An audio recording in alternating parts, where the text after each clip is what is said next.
morning, everyone. I hope you're all well woken up. And do you understand English? Can you confirm that? Yeah? Great, cool. So as Daria said, Constantine Gavrykov, and I wanted to talk about the future of e-commerce, today of e-commerce, maybe a bit of yesterday of e-commerce, the good and bad and everything in between, and how user experience in this particular case has a privilege to influence that. And I guess everybody here in this room has an opportunity to change this future as well.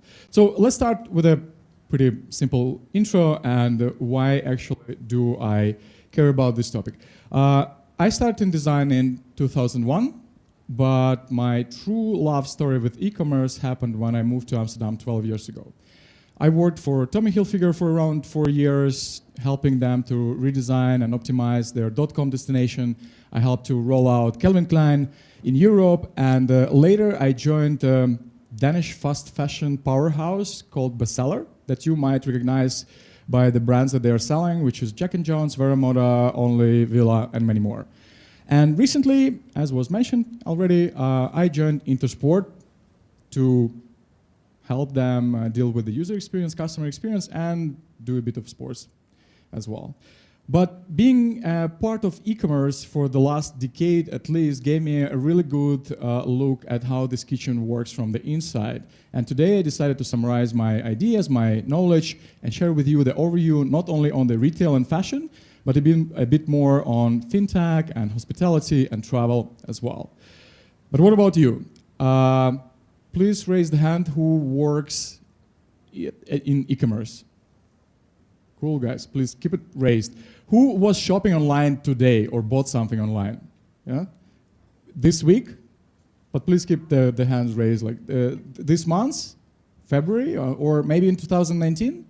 So pretty much everybody in this room is either shopping or creating the experiences for the online shoppers. So we are all affected or affecting this industry. Hopefully, this number does answer why is that. This is how $3.5 trillion look like with this amount of zeros. And this is the global retail spend sales in e-commerce in 2019 alone. This is how it would look like if you would try to put it in volume in one place. A bit irrelevant, but it's big, and it continues to grow. And in my personal opinion, we are right now seeing the true golden age of e-commerce. And today I just wanted to share with you, to start with, some really nice examples, my favorite ones, that make this industry shine. To make it a bit easier, I divided them by the part of the customer journey where they have the biggest impact on. So attract, browse, buy, deliver, and retain. Let's start with attract. Synthetic realities made its way into our lives already. And this is, for instance, Lil Michaela, a completely CGI-generated fashion influencer. She has risen to fame due to her particular views and a very interesting approach to style as well. Completely artificial art experiment. And social media, in this case, helps her. But besides that, Facebook Buy and Instagram Checkout is going to change the industry quite dramatically, which happened already in the US in 2019, and it's coming to Europe, maybe Russia as well, in 2020, when you're going to be shopping without living that experience completely at all. Of course, helps monetizing Lil Michaela as well. On the other side, we've got the ubiquitous digital assistants. They are right now everywhere, but my favorite part about this is that they give us a chance to step away from the screens, not to interact with the graphical user interfaces, which makes your experience way more immersive. Thanks to advancement in a semantic and natural language processing, in combination with our data collected over time and over different touch points, digital assistants have an opportunity to pretty much predict what we want and when we want it, even before we know it ourselves. For instance, Amazon has launched the microwave, voice-enabled with Alexa on board. But the main aim of this microwave is not to help you turn on, for instance, it or kind of like prepare a food, but because it knows when you eat and what you eat as well, helping it to build a shopping list for you, and then to fulfill this shopping list of groceries or whatever other products by Amazon itself as well. On the other hand, it might also be able to predict your next visit to the doctor due to the high level of cholesterol, depending on what you eat or something else. Couple of numbers to prove the point. They are surprising, and I'm still surprised by them every day, actually, that 50% of all online searches will be done without the screen with voice-enabled devices, or maybe with the screen but with voice-enabled devices in 2020. 30% of all web browsing sessions actually are going to be done without the screen. And 55% of all homes are going to be having voice-enabled speakers by 2022, thanks to the lower price for the voice-enabled devices, which is right now around $20. Moving on to browse. Browse is pretty much as well taken over by artificial intelligence. But here, they help to have personalized suggestions, easy-to-use search, improved visual merchandising. Global retailer spending on AI is going to be $7.5 billion per year by 2022. But besides innovation in a traditional space with AI, I wanted for you to take a look at something else. For instance, this is an application which is called WannaKicks, and it's truly exciting. And thanks to the development in image recognition and advanced mapping, it helps you actually try on legendary sneakers from the iconic brands at the comfort of your own home. Try it yourself, share it with friends, or buy it right away. Actually created by the neighbors of yours from Belarus. Really advise to try it. So on to buy. Everybody knows that one of the most crucial obstacles in e-commerce are related to the shopping cart and checkout abandonment. Therefore, a lot of effort goes into developing things around next generation payments, as well so-called as invisible payments or zero checkouts, and thanks, of course, to mobile and biometric wallets. As well as things like Klarna, the Swedish company that rolled out as a separate or additional payment method called Buy Now, Pay Later, which grants you a possibility to let your customers pay up to 30 days after the purchase, meaning that they can receive a product, try it on, and return what they didn't like or what didn't fit to them without blocking money on their account yet. Pretty convenient, and therefore, they are promising a whopping increase in average order value, repeat purchases, and conversion in general. So you paid. Now you need to deliver. At the moment, the competition on this stage is happening around how fast and reliable your delivery is, and how easy is that to return. While Amazon and Uber are testing drone delivery over air, I truly believe that there is still space and opportunity to win the battle on the ground. For instance, Dutch, Amsterdam-based analog of Amazon called Ballcom implemented delivery which is happening within a matter of a couple of hours using cargo bikes. They're offering only a limited amount of stock, but it's anyway around 10,000 products. And it is possible because they establish a fulfillment center in a strategic location that has the wide range of access. But everybody knows that one-time sale is not good enough. Subscription model answers the question how to increase retention, create more engagement opportunities, and of course, improve forecasting.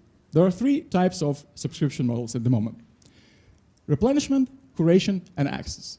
They cover pretty much everything from razor blades, food for you or your pets, or curated fashion selections, books, music, video games, and my favorite one, it's pretty popular in Amsterdam, access with the swap fits, bikes, and their slogan is blue wheel on every bike rack. But tadam, in 2020, Lexus decides to go even bolder. They offer a subscription service for their cars, but the USP over here is that over the course of a year, you can change between 5 different models. We live in an exciting time, don't we? But it would be unfair not to give an honest look at the other side of e-commerce, because I believe that we need to clearly understand what's wrong with the industry and not just blindly follow the trends and the benchmarks set by somebody else. And here are 3 groups that I wanted for us to take a look at, and that I think do deserve our attention: mindful technology, mental well-being, and sustainability. Mindful technology is an approach focused on developing technology with respect to users' time, attention, and privacy. Google, Microsoft, and Apple have established already the practices around delivering for us smart and contextual tools that help us control our screen time, notifications, and minimize distractions. E-commerce, not so much. Let's admit it. It's really noisy out there. We are seeing a dramatic escalation in the rate at which people unsubscribe, drop out, and they are trying to fight against an overwhelming amount of content that they're facing every single day. The rise of alerts and notifications with the last years goes against the values our customers seek. And brands still struggle to understand that what customers are desiring right now is far from being yelled at to get their attention. Here's an example of communication and the channels that are being used for the average customer from one particular brand on the course of a month. Now, multiply it by the amount of brands that this average customer has interaction with. And this is all besides the other distractions and other, for instance, like information sources that we are dealing with. Seeing all of that, it's about time that we, as consumers, as customers, need to realize it's no longer a lifestyle choice, but a serious mental health issue. From the simple problems with cognitive overload because of a badly done UX in your mobile app to creation of addictions and fears. Let's take a look at one of them, FOBO, fear of better option. Sometimes it leads to a paralysis when we are trying to make a decision on what to choose. And e-commerce is in a constant race for a bigger assortment in your online destination because you're trying to stay ahead of the competition. But in reality, it leads to people dropping off on product listing pages way before they ever reach a shopping cart or even explore a product in detail on the product detail page. For instance, this is a pretty popular digital marketplace in the Netherlands. I was trying to pick a jacket, and I got a nice number of 6,720 items. So I thought, like, okay, I need to simplify the choice for myself and used a color filter. What do you think I've got? 2,000 black jackets. Great, pretty much leaving me at the same place. So compare it to online shopping, to offline shopping experience. You walk into the store, look around yourself, or help an assistant, and probably within minutes, you're gonna have 1 or 2 or 3 items to try on, to pick from, or if you are not happy with that, go somewhere else. This is where I end up when I shop online. Surely I do like sneakers, but at the same time, I'm not ready to make hard choices. If I really like it, I need it. This is probably the worst slide to show before talking about sustainability, but I admit I'm guilty. Nevertheless, this is an extremely important topic to address when we are talking about fast fashion and e-commerce in particular. Fast fashion is considered to be one of the most polluting industries in the world. E-commerce in this case exaggerates that because it drives the consumption and it drives us to buy as much as possible in as little time as possible, which actually is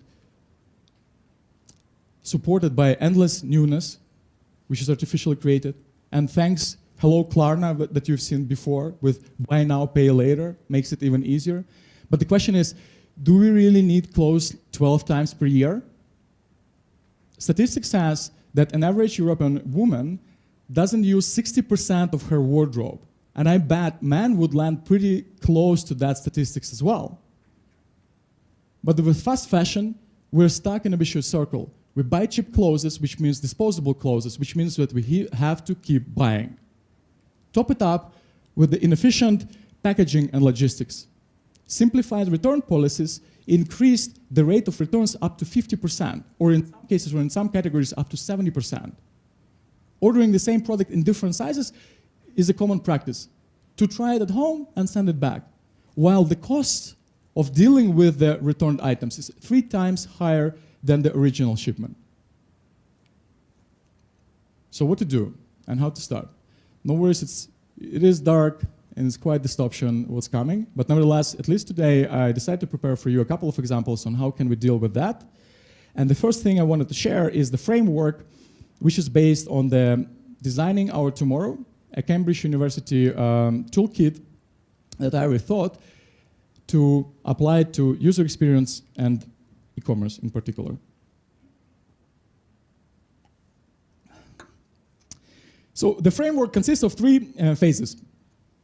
Explore, when you're trying to understand what's going on, what matters and what's wrong. The second one is create, where you have to focus on setting up the creative environment to generate ideas and create solutions for how to make it better and how to improve the situation as is right now.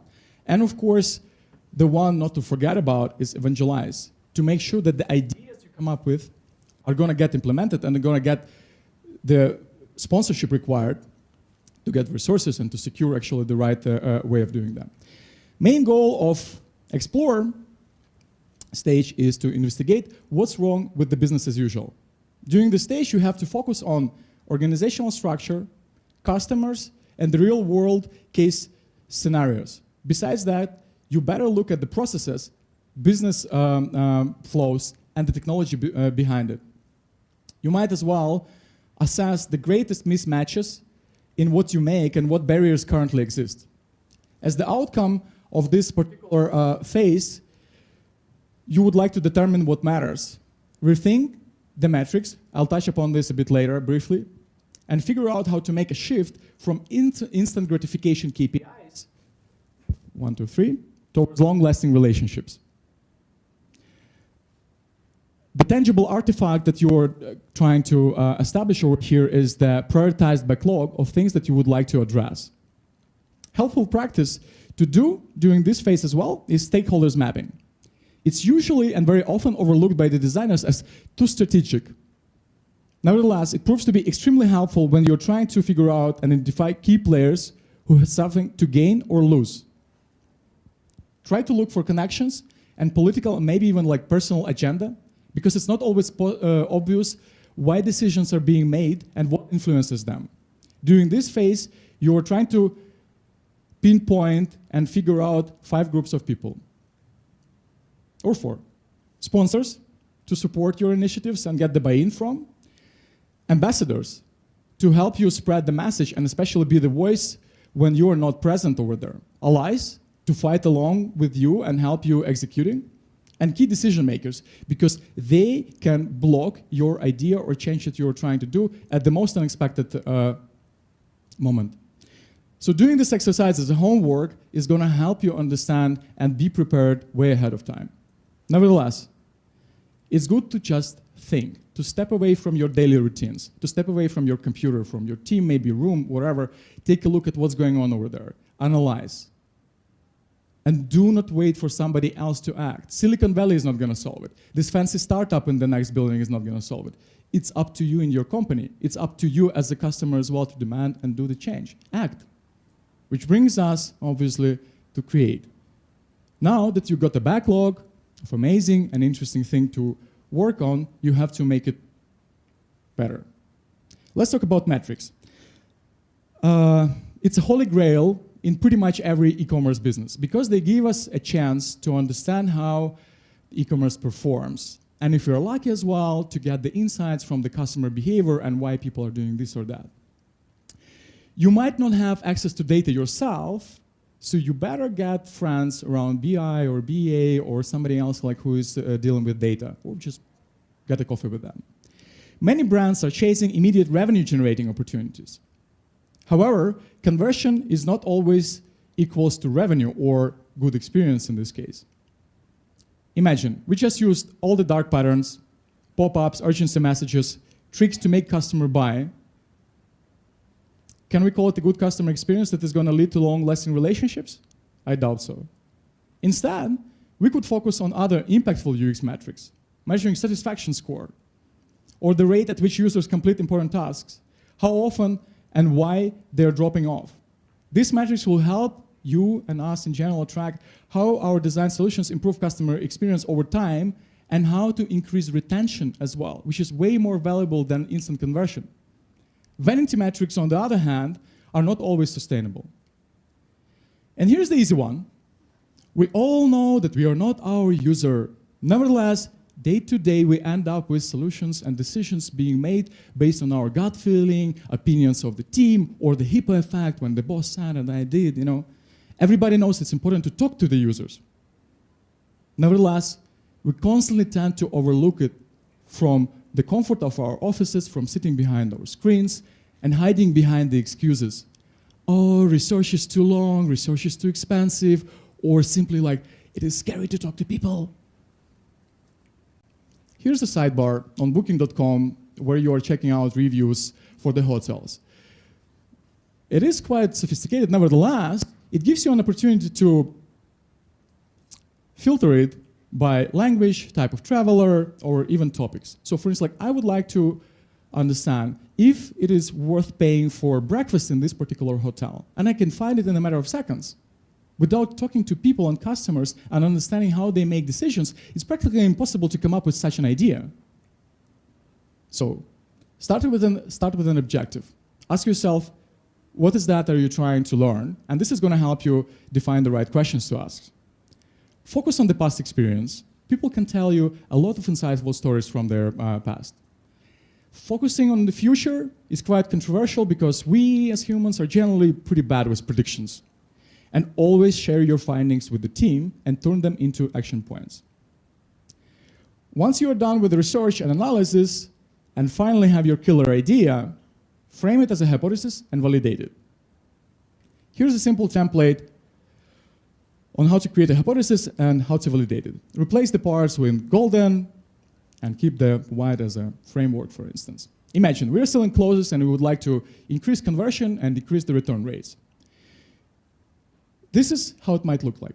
Based on user interviews, we believe that showing photos of many different models wearing same clothes for users on the product detail page will result in higher confidence of their choice. We'll know that when return rate decreases and conversion increases. And this is how ASOS did it, another pretty popular digital marketplace in Europe. This is an amazing feature called See My Feed that they launched this very January, where you can see how the same dress looks like on 16 different models with different body types, height, and weight. They rolled it out as a limited experience, and I really hope that it's coming back, and it will be picked up by the rest of the retailers as well. So, we're done with Create. It's time to make sure that ideas get the right support and sponsorship to get implemented. And therefore, we need to constantly invest in educating and evangelizing. We should use our privilege to give the stage to issues we think are important, but not to spread our focus too far or too wide. We want to start asking questions. Do existing processes in your team or the entire organizations support the change? Do you have the right resources that are required to successfully implement the change? Does your company have high-level business strategy that supports innovation and will give you an opportunity to deliver the change? And the last but not least, does your company have a culture that would drive and encourage people to think about that? And you want to look at brand values, reward systems, business metrics, and so on. As soon as you know it, you might also want to use one of the proposed experiences over here. For instance, wear different hats to understand how to speak business language. Role play different chief executive officers, financial, marketing, technical operations. It gives a lot of insights. Build business cases to maximize the leverage. Do not neglect the value of estimating effort of how much resources, people, tech is gonna be required. For sure, do not forget about the impact on the revenue, and review the risks and provide ways to mitigate them way ahead before you're going to be challenged with these questions during the pitch, for instance. And present evidence, of course. Seek proven best practices among your particular business, industry, or the competition. Build data to inform, to inspire, and to reinforce the need to approach existing mismatches.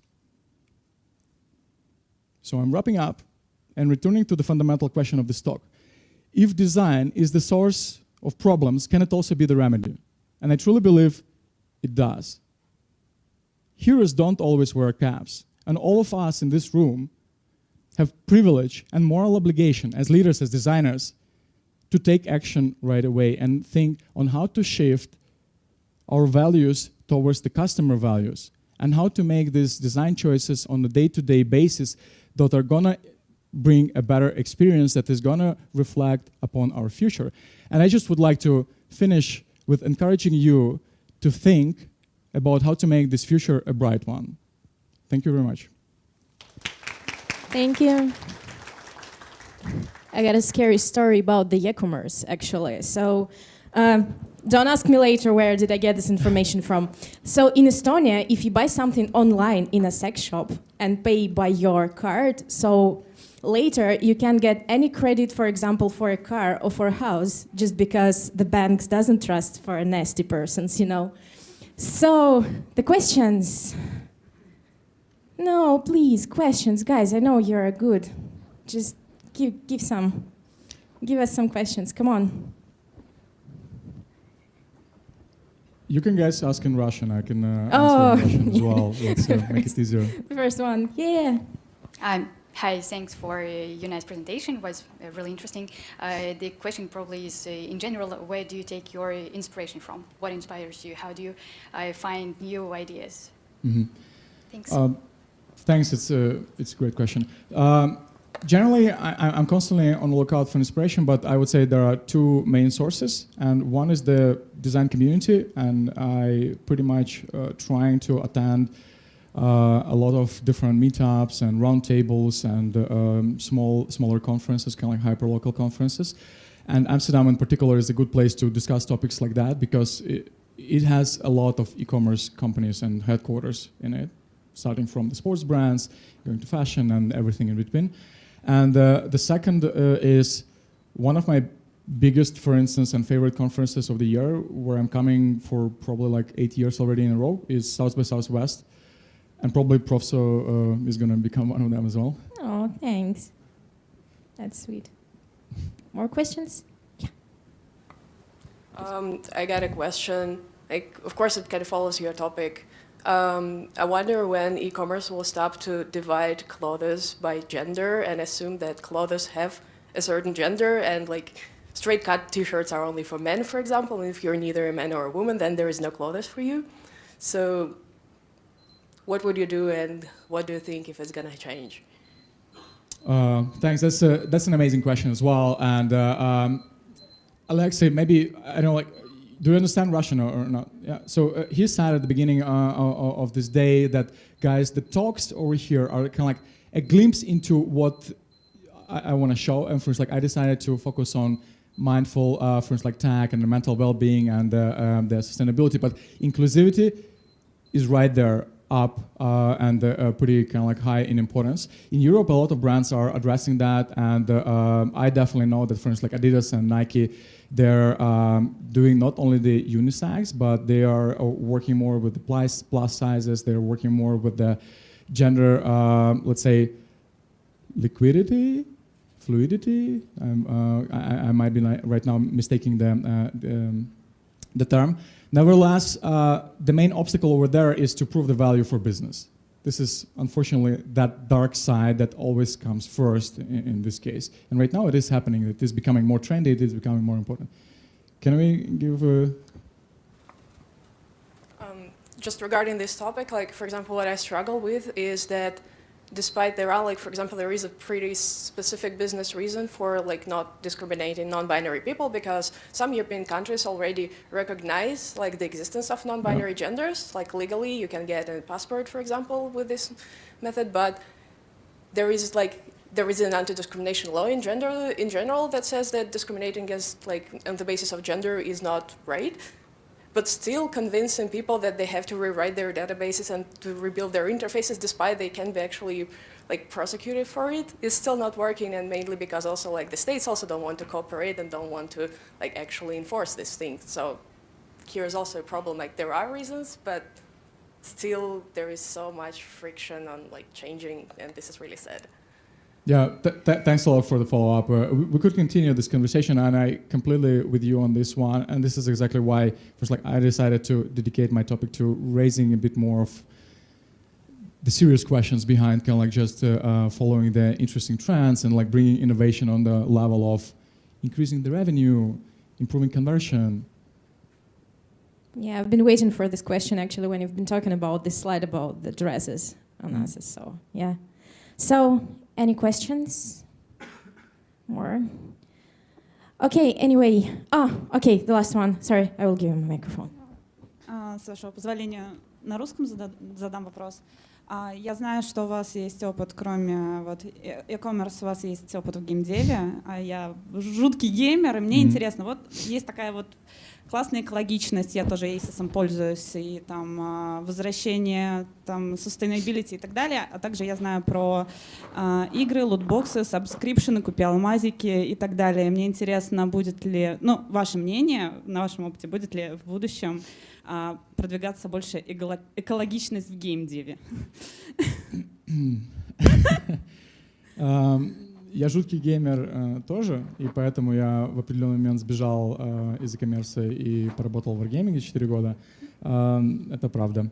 Но Wargaming, он уже в данном случае, как минимум, они сделали первые шаги вместе с индустрией, они отошли от фримиума, и они отошли вместо pay to win, you pay like to enjoy for скины и тому подобные штуки. Я не говорю, что это хорошо, но тем не менее я в большинстве своем играю в синглплеер по одной из схожих причин. Спасибо. Да, ты раскрыл наш секрет, что, Константин, на самом деле можно задавать вопросы на русском языке. Я предлагаю сделать это на стенде общения с докладчиком. И Кстати, будем... по этому поводу я буду hang out around the 307 stand as well, which are the sponsors of yours over there. Which one? Space 307. Space 307. Love the guys, promise them to be there, so if you want to continue the conversation, please find me there. Cool. Okay, thanks to Constantine. Woo! Okay.